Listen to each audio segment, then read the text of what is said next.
அந்த பஜனை பந்தத்தியை பண்ணிட்டு சுவாமிகள் சொல்றார், பாகவதர்கள் எல்லாம் சதா நாமகீர்த்தனம் பண்ண வேண்டியது, சதா இந்த பாகவத தர்மத்தை அனுஷ்டானம் பண்ணிட்டு இருக்க வேண்டியது அப்படின்னு சொல்லி தான் ஏற்படுத்தின பஜன பந்தத்தையை பத்தி அவரே சொல்றார். அஸ்மத் சத்குரு பரமஹம்ச பரிவ்ராஜக விஸ்வாதி கேந்திர சிஷ்யாகாம் போதேந்திர சரஸ்வதி சரணாகா சந்திரார்க்கம் தத் பிரணீத பஜன மார்க்க பிராணாம் மத்தியே ஜயந்தோ ஜயந்தோ. நமக்கெல்லாம் குருவா இருக்கக்கூடிய அஸ்மத் சத்குரு பரமஹம்ச பரிவ்ராஜக விஸ்வாதிகேந்திர சரஸ்வதி அப்படின்னு சொல்லக்கூடியவருடைய சிஷ்யரும் பகவன் நாம போதேந்திர சுவாமிகளும் அவர்களால் ஏற்படுத்த இந்த பஜன சம்பிரதாயம் அப்படிங்கிறது,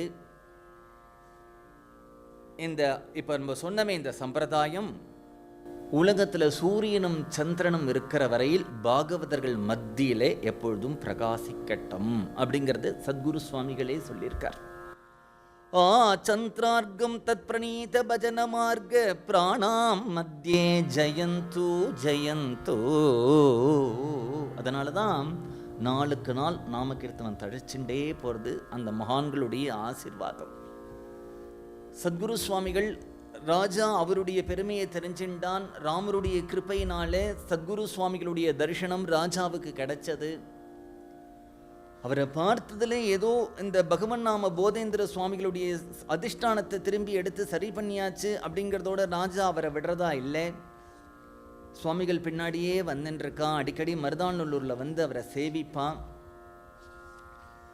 சேவிக்கும் பொழுது அவர் சொல்றார், இந்த ராஜா சொல்றார், சுவாமி நீங்க வந்து நான் உங்களுடைய சிஷ்யன், இந்த தஞ்சாவூருடைய ராஜ்யமே என்னது, அப்படி இருக்கும் பொழுது நீங்க நித்தியம் உஞ்சிவர்த்தி எடுத்து தான் ஜீவிக்கணுமா அப்படின்னு கேட்கிறான். அவர் சொல்றார், உஞ்சிவர்த்தி அப்படிங்கிறது வந்து ஒரு பாக்ய விருத்தி. பார்த்து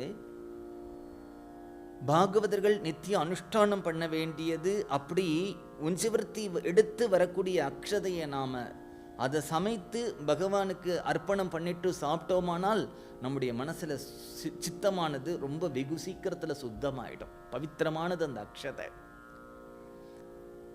அதனால அவர் சொல்றார், நீ ராஜ்யத்தை கொடுக்கறதுக்காக நான் ஏத்துக்க முடியாது, இந்த உஞ்சிவர்த்திங்கிறது பாகவத தர்மம், இது ஒரு அனுஷ்டானம் அப்படின்னா. ராஜா ஒன்று கேட்கிறான், நீங்க வந்து உஞ்சவர்த்தியை விட மாட்டேங்கிறேன், நான் உங்களுக்கு எவ்வளவு சொத்து கொடுத்தாலும் என்ன பண்ணினாலும் வேண்டாம்னு சொல்றேன், விரக்தரா இருக்கேள், வைராக்கியத்தை ரசிக்கக்கூடியவரா இருக்கேள்.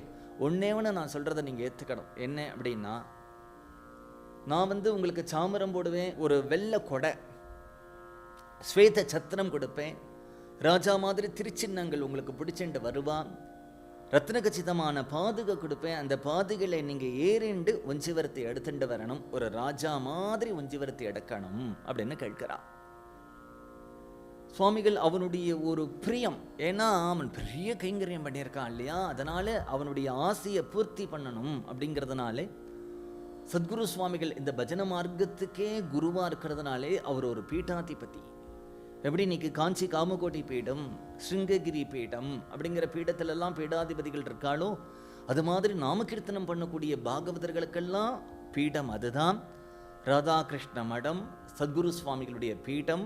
அந்த பீடாதிபதிகள் இன்றைக்கும் எப்படி அவர்கள் ராஜாவுக்கு துல்லியமா அவர்களுடைய வாழ்க்கை முறைகள்லாம் இருக்கோ, அனுஷ்டானங்கள்லாம் இருக்கோ, அது மாதிரியா சத்குரு சுவாமிகளும் உஞ்சிவரத்தை எடுத்துட்டு வந்தா அவருக்கு ஸ்வேத சத்திரம், சாமரம், ராஜா மாதிரி திருச்சின்னங்கள், ரத்னகச்சிதமான பாதுகைகள், 2 பேர் சாமரம் போட அப்படிதான் உஞ்சிவரத்தை எடுத்துட்டு வருவார்.